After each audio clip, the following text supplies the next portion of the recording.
ኢትዮጵያ በ2027 የተባበሩት መንግስታት የአየር ንብረት ለውጥ ጉባኤን ለማዘጋጀት እድል እንድታገኝ የጸጥታ ተቋማት ሚና ከፍተኛ እንደነበረ ክቡር ኮሚሽነር ደመላሽ ገብረ ሚካኤል ተናገሩ። ዝርዝሩን ምክትል ሳጅን አለም ልጅ አለም ያቀርበዋል።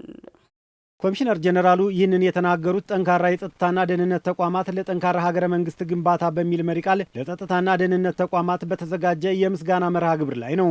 የጸጥታ ተቋማት ትላልቅ ሀገራዊ ሁነቶች፣ ስብሰባዎችና የአደባባይ በዓላት ደህንነታቸው ተጠብቆ እንዲከናወኑ ላደረጉት አስተዋጽኦ በአራዳ ፓርክ የምስጋና መርሃ ግብር ተከናውኗል። ኢትዮጵያ የውጭ ሀገራት መሪዎች፣ ዲፕሎማቶችና ጋዜጠኞች የተሳተፉባቸው ጉባኤዎችና ኮንፈረንሶች በሰላም መጠናቀቃቸው ሀገራችንን በዲፕሎማሲው መስክ ትልቅ ድል እንድታገኝ ከማስቻሉም በላይ ሀገራችን በዓለም አቀፍ ደረጃ ትልቅ ክብር እንድታገኝ አድርጓታል። የለውጡ መንግስት ሀገራችንን የፖለቲካ የምጣኔ ሀብታዊና የማህበራዊ ጉዳዮችን የሚቃኝ ፖሊሲ በመቅረጽና ስትራቴጂ በመንደፍ ተግባራዊ በማድረጉ የሀገራችን ተደማጭነት በዓለም መድረክ ከፍ እንዲል አድርጎታል ያሉት ኮሚሽነር ጀነራል ደመላሽ ገብረ ሚካኤል መንግስት እነዚህን ጉዳዮች በተሳካ ሁኔታ ማከናወኑ ሀገራችን ዛሬ ላይ በዓለም አቀፍ ደረጃ ተቀባይነትን በማግኘቷ በ2027 የተባበሩት መንግስታት የአየር ንብረት ለውጥ ጉባኤን ኮፕ32ን ለማዘጋጀት እድል ማግኘቷን ተናግረዋል።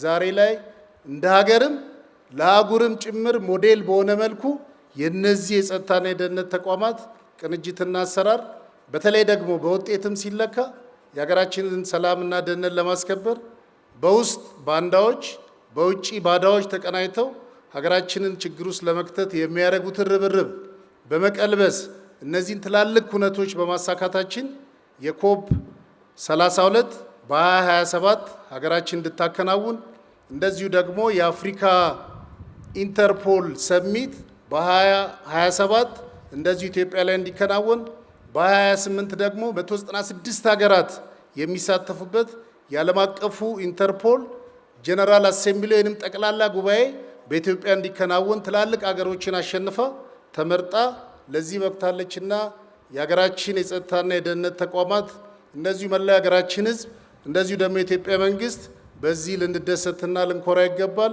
በምስጋና መርሃ ግብሩ ላይ የተሳተፉ የጸጥታ አካላት በበኩላቸው በተደረገላቸው ምስጋና መደሰታቸውን ገልጸው እንደዚህ አይነት መርሃ ግብር ላይ ለቀጣይ ተልዕኮ ለመዘጋጀት ትልቅ አቅም የሚፈጥር መሆኑን ተናግረዋል። ሀገራችን ወደ እድገት ጎዳና እየሄደች ያለች ሀገር ነች። ይሄ ሲሆን ደግሞ በርካታ የውጭ ሀገር ዜጎች፣ መንግስታት ወደዚህ ትኩረታቸውንም ወደዚህ በማድረግ በርካታ ኩነቶች፣ በርካታ ስብሰባዎች ሀገራችን እያስተናገደች ነው። ይሄ ሲሆን ደግሞ ሰላሙ መከበር መቻል አለበትና የሰላሙ ባለቤት ደግሞ እኛም ስለሆንን ቀጣይ ከዚህ በተሻለ የሀገራችንንም ገጽታ የምንቀይርበት ከደህንነትም አንጻር ስለሆነ ትልቅ ተሞክሮ አለው ብዬ አስባለሁ። ከዚህ በተሻለ መንገድ ደግሞ የበለጠ ሀገራችንን የሰላም ሁኔታ አስተማማኝ እንዲሆን የኛ ሚና ትልቅ ነው። እንደ ጸጥታ ኃይል እንደ ሚሊተሪ ለባሽ ራስን ሰውቶ ለህዝብ መኖር ነው። ስለዚህ ማንም ሰው በሰላም ወጥቶ በሰላም እንዲገባ የኛ ሚና ትልቅ ነው።